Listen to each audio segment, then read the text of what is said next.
السلام علیکم ورحمۃ اللہ وبرکاتہ۔ دوستوں اور ساتھیوں، مجھے بڑی خوشی ہے کہ آج دعوت کے حوالے سے ایک بڑے ہی اہم موضوع پر کچھ باتیں آپ کے سامنے رکھنے کا موقع مل رہا ہے۔ آپ جانتے ہیں کہ اس ہمارے ملک کے اندر تحریک اسلامی تقریباً 70 برسوں سے کام کر رہی ہے۔ بہت سارے ساتھی جاننا چاہتے ہیں کہ تحریک اسلامی کی دعوتی جدوجہد کی امتیازی خصوصیات کیا ہیں۔ ہمارے لیے یہ بات بہت خوشی کی ہے کہ ہمارے عزیز ملک میں آج دعوت کے لیے قابل احترام شخصیتیں، بہت سارے ادارے، چھوٹی بڑی تنظیمیں اور گروپس اپنے طور سے سرگرم عمل ہیں۔ تحریک اسلامی کا اصل ہدف یہ ہے کہ اس ملک کے اندر تمام مسلمان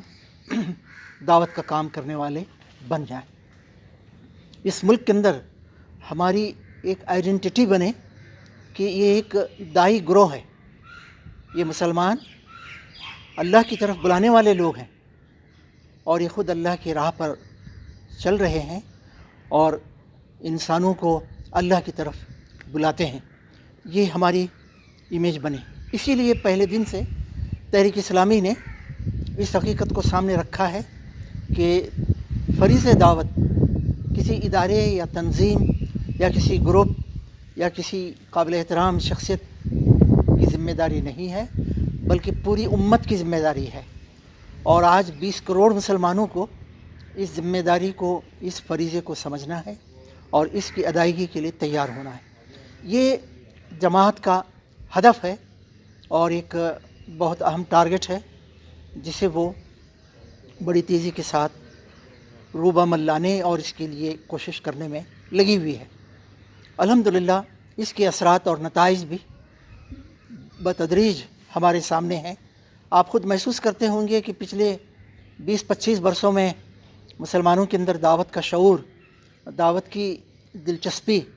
اور فیلڈ میں دعوت کی ایکٹیویٹی میں اضافہ ہوا ہے۔ ہم اس پر اللہ کا شکر ادا کرتے ہیں اور ہمارا یہ سفر انشاءاللہ پوری امت کو داعی کے مقام تک لانے کے لیے جاری رہے گا۔ دوستوں اور ساتھیوں، جماعت اسلامی ہند تحریک اسلامی کی اصل تنظیم ہے جو اس ملک میں سرگرم عمل ہے۔ ہماری یہ بھی کوشش ہے کہ دعوت کے لیے جو دوسرے گروپ سرگرم عمل ہیں ان کے تجربات سے فائدہ اٹھائیں اور ان کے لیے دعا خیر کریں۔ آج کے اس دور میں دعوت کا کام جس حد تک جو بھی کر رہے ہیں وہ بہت قابل قدر ہے۔ ہم اس حقیقت سے بھی واقف ہیں کہ دعوت کے کام کا منہج، طریقہ اور انداز الگ الگ ہو سکتا ہے، لیکن اصل نشانہ دعوت ہے اور ہم اپنے اصولوں کے تحت تعاون بھی کرتے ہیں دوسروں سے اور ان سے تعاون بھی لیتے ہیں۔ تو اس طرح سے یہ دعوت کی کوششیں تحریک اسلامی اس ملک میں انجام دے رہی ہے۔ سب سے پہلی امتیازی خصوصیت دعوت کے سلسلے میں تحریک اسلامی کی یہ ہے کہ تحریک اسلامی کا قیام ہی دعوت کے لیے ہوا ہے۔ تحریک اسلامی اسلام کی تحریک ہے، وہ کوئی قومی تحریک نہیں ہے، وہ کوئی لسانی یا کوئی اقلیتوں کے حقوق اور مطالبات کی تحریک نہیں ہے، کچھ مادی مفادات کے حصول کی تحریک نہیں ہے، وہ خالص اسلام کی تحریک ہے، وہ ایک دینی تحریک ہے، وہ سیاسی تحریک بھی نہیں ہے۔ تو اس لیے نبی صلی اللہ علیہ وسلم کے اسوے کی پیروی میں تحریک اسلامی کا قیام دعوت کے لیے ہوا ہے۔ ہمارے سامنے دو بڑے دائرے ہیں۔ ایک تو اس ملک کے اندر آج 20 کروڑ کے قریب مسلمان ہیں، ان کے اندر دعوت کا مطالبہ ہے ان کی اصلاح کی جائے، ان کو مسلمان سماج سے ایک جیتا جاگتا اسلامی سماج بنایا جائے، اسلامی سوسائٹی اس میں ڈھالا جائے۔ تو بہت بڑے پیمانے پر پالیسی پروگرام میں اس کا نقشہ ہے۔ اس کی وابستہ تنظیمیں ایس آئی او، جے آئی او، خواتین،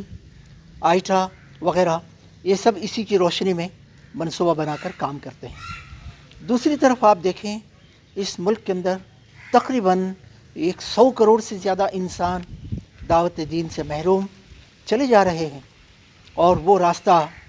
کفر کا ہے، شرک کا ہے، الحاد کا ہے، خدا بیزاری، مذہب بیزاری کا ہے۔ تو اس کا انجام اس دنیا میں کیا ہوگا وہ آپ دیکھ رہے ہیں، بتانے کی ضرورت نہیں ہے۔ یہ سنگین مسائل، یہ جان کے لالے پڑے ہوئے ہیں، اور ایک پوری زندگی کرائسس میں ڈوب گئی ہے، اور آخرت میں جہنم کا خوفناک عذاب۔ تو اس لیے دوستوں اور ساتھیوں، دعوت کے کام میں تحریک اسلامی نے اس حقیقت کو سامنے رکھا ہے کہ مسلمانوں میں ہمیں بڑے پیمانے پر کام کرنا ہے، لیکن وہ دعوت نہیں ہے، وہ کام ریفارمیشن کا کام ہے، اصلاح کا کام ہے، وہ تربیت کا کام ہے۔ ان کو ایک اچھے اسلامی خاندان، اسلامی سماج اور پوری امت کو اسلام کا ایک جیتا جاگتا ایک ماڈل، ایک آئیڈیل زندگی میں ڈھالنا ہے۔ اور دوسری طرف آپ دیکھیں کہ جو باقی برادران وطن ہیں ان کو اسلام کا پیغام پہنچانا ہے، تعارف کرانا ہے، اور غلط فہمیوں کو، بدگمانیوں کو دور کرنا ہے، اور ان سے گہرے رشتے بنانا ہے، کیونکہ یہ دعوت کا کام صرف تقریروں سے، درس قرآن، درس حدیث سے اور ان کے اندر مختلف اجتماعی پروگراموں سے نہیں ہوگا۔ تحریک اسلامی کا پہلے دن سے یہ گہرا احساس ہے کہ دعوت کے کام کے لیے ہمیں ان سے گہرا رشتہ، انسانی رشتہ، وطنی رشتہ، اور وہ حضرت آدم علیہ السلام کی اولاد ہیں، اس ناطے ہمارے بھائی ہیں، ہم ان کے بھائی ہیں، تو یہ برادرانہ رشتہ ان کے اور ہمارے بیچ میں قائم ہونا ضروری ہے۔ تو میں نے پہلی بات آپ سے یہ کہی، اسے آپ دھیان میں رکھیں کہ تحریک اسلامی کے قیام کا اصل بنیادی مقصد دعوت تھا، دعوت رہے گا انشاءاللہ آئندہ بھی، اور جب تک یہ تحریک اسلامی تحریک ہے اس کا بنیادی مقصد دعوت رہے گا۔ اب اس کے بعد آپ دیکھیے، تحریک اسلامی اس ملک میں 1941 سے 47 تک کام کرتی رہی۔ 47 میں ملک آزاد ہوا اور پھر ملک کی تقسیم ہوئی۔ تقسیم کے بعد اپریل 1948 میں تحریک اسلامی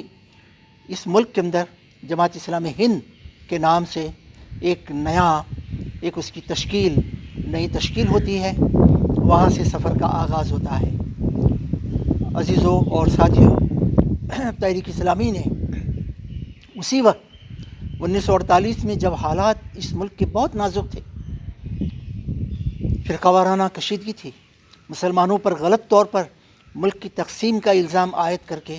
مسلمانوں کو متون کیا جاتا تھا، ان حالات میں بھی تحریک کی مرکزی مجلس شورا نے فیصلہ کیا کہ ہم اس ملک کے اندر دعوت کا کام کریں گے۔ تو دعوت کا جو کام ہے وہ کام اس کے قیام کا مقصد ہونے کے ساتھ ساتھ مرکزی مجلس شورا کا فیصلہ ہے، قرآن و سنت کی روشنی میں یہ فیصلہ ہے، اور ملک کے حالات کی روشنی میں اس وقت بھی آج بھی اس کا یہ فیصلہ برقرار ہے۔ تو اس وقت سے لے کر اب تک جو 4 سالہ پالیسی پروگرام بنتے چلے جا رہے ہیں، ان سب میں تحریک اسلامی نے دعوت کو اولین ترجیح کا مقام دیا ہے، ٹاپ پرائرٹی، یہ نمبر 1 پر ہے۔ ترجیح کا مطلب یہ ہے کہ ہماری تمام توجہات، ہماری کوششوں اور ہماری اوقات، ہمارے وسائل، جس طرح کے بھی وسائل میسر ہیں، ٹیلنٹس اور اسکلز کا ایک بہت بڑا حصہ دعوت کے کام پر لگے گا اور ہم لگائیں گے۔ یہ ہماری ترجیح اول ہے۔ ہماری ایک اور ترجیح ہے کہ ایک اسلامی معاشرہ ہم قائم کریں۔ ہماری ایک اور ترجیح ہے کہ ہم اپنی تربیت اور اصلاح کریں، اپنی تنظیم کو مستحکم کریں۔ تو عزیز اور دوستو، یہ تحریک اسلامی کا ایک دعوت کا ایک امتیازی پہلو ہے اس کے کاموں کے سلسلے میں، کہ دعوت کا فیصلہ کسی ایک فرد واحد کا یا کسی کا سوچا ہوا نہیں، قرآن و سنت کی روشنی میں مرکزی مجلس شورا کا فیصلہ ہے، اور اس کی ذیلی تنظیمیں جو پروگرام اپنے بناتے ہیں، جو پالیسیز مرتب کرتے ہیں، وہ بھی اس کو دعوت کو شامل رکھتے ہیں۔ مثال کے طور پر یہ SIVO ہماری طلبہ کی تنظیم ہے، اس کے پاس بھی دعوت ترجیح بنیاد پر سب سے زیادہ توجہ کی مستحق ہے۔ ایسا ہے وہ آل انڈیا میں اس کے لیے مختلف تربیتی پروگرام، کیمپ، مہمات، لٹریچر اور اسی پیمانے پر وہ بھی اپنے پروگرام چلاتے ہیں۔ جی آئی وہ خواتین، تو اس طرح سے یہ جماعت تحریک کی ایک امتیازی خصوصیت ہے۔ تیسری بات یہ ہے کہ تحریک اسلامی کا دعوت کا کام دعوت سے شروع ہو کر دعوت پر ختم نہیں ہوتا۔ یہ نقطہ بڑا قابل توجہ ہے، اور مجھے امید ہے کہ آپ نہ صرف ایک اس کو غور سے سنیں گے بلکہ اس کی اہمیت کو بھی محسوس کریں گے کہ ادر دیان تحریک اسلامی جو بھی دعوت کا کام اس ملک میں کر رہے ہیں، میں نے عرض کیا کہ وہ قابل قدر ہے۔ وہ سب کام دعوت سے شروع ہو کر دعوت پر ختم ہو رہے ہیں۔ یہ بہت قیمتی کام ہے۔ ہم اللہ سے دعا کرتے ہیں اس کی قبولیت کے لیے، اور اللہ تعالیٰ ان تمام داعیوں کو اس کا بہترین اجر عطا فرمائے۔ لیکن تحریک اسلامی نے اپنے لیے قرآن و سنت اور اسوہ رسول کی روشنی میں یہ فیصلہ کیا کہ ہم دعوت دین سے اقامت دین تک چلیں گے۔ عزیزوں اور ساتھیوں، تحریک اسلامی کے سامنے دعوت کے حوالے سے وہ پوری اسکیم ہے جو حضور صلی اللہ علیہ وسلم کی اسکیم تھی۔ وہ پوری اسکیم ہے جو قرآن و سنت میں اسوہ رسول میں بیان ہوئی ہے۔ دیکھیے، آپ نے کوئی صفحہ پر مکہ میں دعوت دی اور ایک فرد واحد آپ تھے تنہا، اور کوئی دوسرا نہیں تھا۔ 2-3 آپ کے قریبی لوگوں میں حضرت خدیجہ، حضرت علی، حضرت زید یہ ایمان لا چکے تھے، لیکن پوری آبادی غافل تھی۔ وہاں سے لے کر آپ کی دعوت کے نتیجے میں جنہوں نے دعوت کو قبول کر لیا وہ ایک امت بنتے چلے گئے، ایک نظم اور ایک تنظیم میں ڈھلتے چلے گئے، اور اس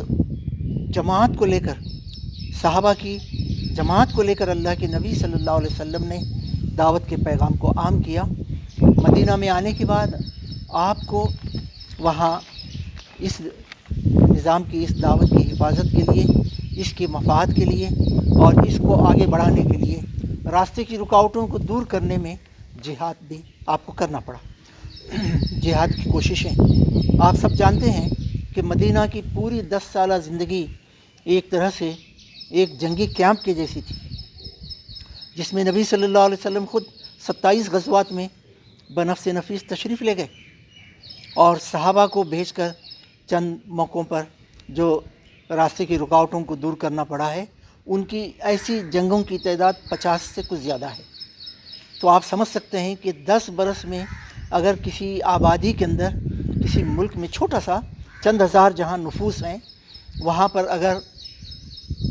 تقریباً 80 کے قریب یا 83-85 کے قریب جنگی مہمات اگر ہوں گے تو وہاں کیا صورتحال ہو سکتی ہے۔ لیکن اس پورے عرصے میں دعوت کا کام جاری رہا، یہاں تک کہ اللہ کا دین غالب آیا اور دین قائم ہوا۔ تو جیسے کہ قرآن مجید کے اندر کہا گیا، هو الذی ارسل رسولہ بالہدی ودین الحق لیظہرہ علی الدین کلہ ولو کرہ المشرکون۔ تو تحریک اسلامی کی دعوتی سرگرمیوں، دعوتی جدوجہد کی ایک اہم امتیازی خصوصیت یہ ہے کہ وہ دعوت دین سے شروع ہو کر راستے کے سفر کو طے کرتے ہوئے ملک کے اندر اجتماعی جو مطلوبہ انقلاب لانا ہے، ایک صالح انقلاب، پرامن انقلاب، اخلاقی اور تعمیری ذرائع سے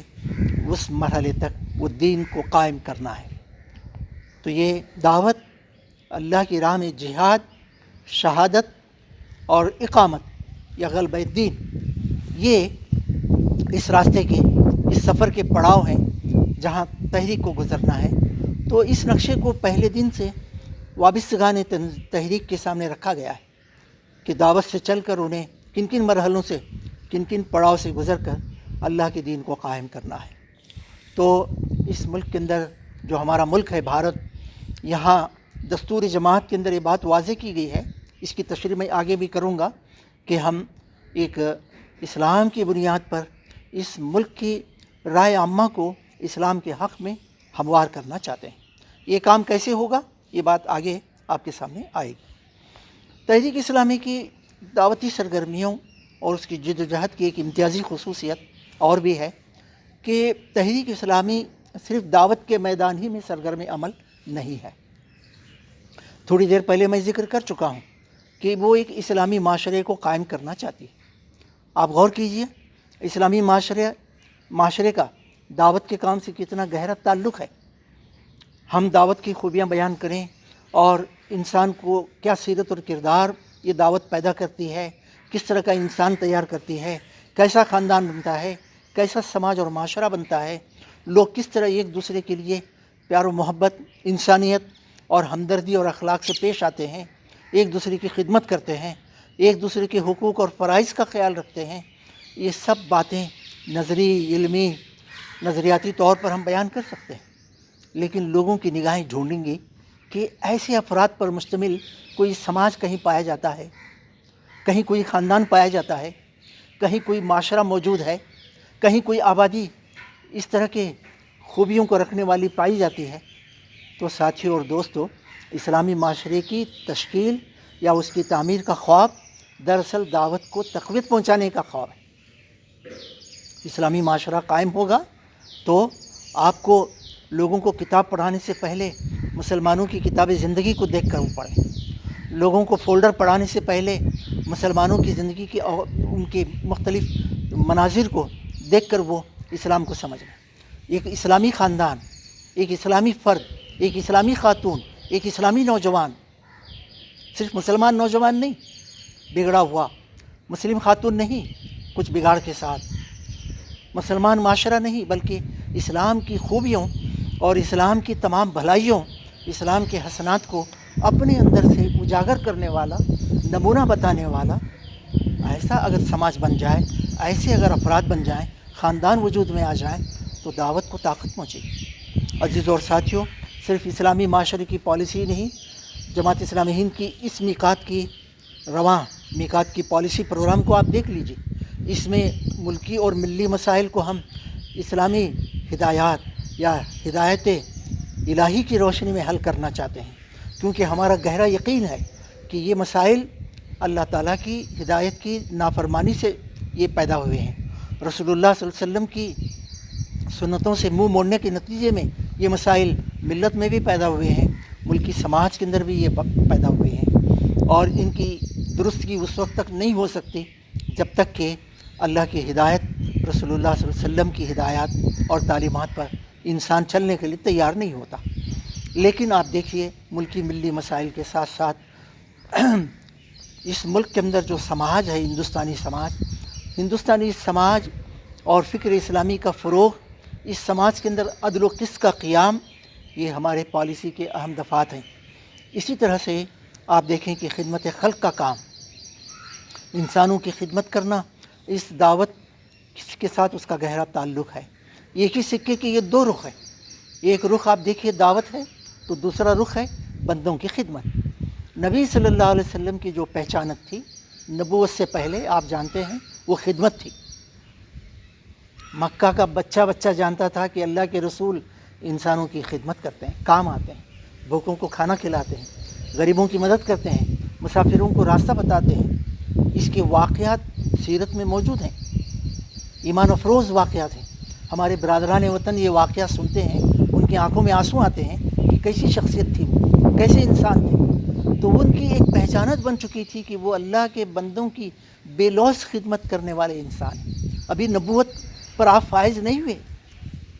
جب آپ نبوت پر فائز ہو گئے تو اس کے بعد اس آئیڈینٹی میں ایک اور چیز کا اضافہ ہو گیا، اور وہ ہے دعوت، انسانوں کی خدمت اور انسانوں کو دعوت دے کر جہنم کی آگ سے بچانا۔ عزیز اور ساتھیوں، موٹی سمجھ میں آنے والی بات ہے، سادی بات ہے کہ جو ہستی رحمت للعالمین انسانوں کی تھوڑی سی تکلیف کو گوارا کرنے تیار نہیں، بے چین ہو جاتے ہیں، ان کی کیسے اس تکلیف کو دور کریں، کیسے ان کو راحت پہنچائیں، ایسی ہستی کیسے گوارا کر سکتی تھی کہ وہ اللہ کے بندے جہنم کی آگ میں جلیں؟ تو اس لیے یہ دو شناختیں، آئیڈینٹی ہمارے بھی بن جانا چاہیے۔ اسوہ رسول کی پیروی میں محبت رسول کا تقاضا ہے، بلکہ اتباع رسول کا تقاضا ہے کہ دعوت، انسانوں کی خدمت ہر فرد مسلم کے اندر، خاتون کے اندر، ہمارے بیٹوں اور بیٹیوں کے اندر آنا چاہیے۔ تو یہ پالیسی پروگرام کے اندر میں عرض کر رہا تھا، اسلامی معاشرے کا قیام، ملکی ملی مسائل، فکر اسلامی کا فروغ،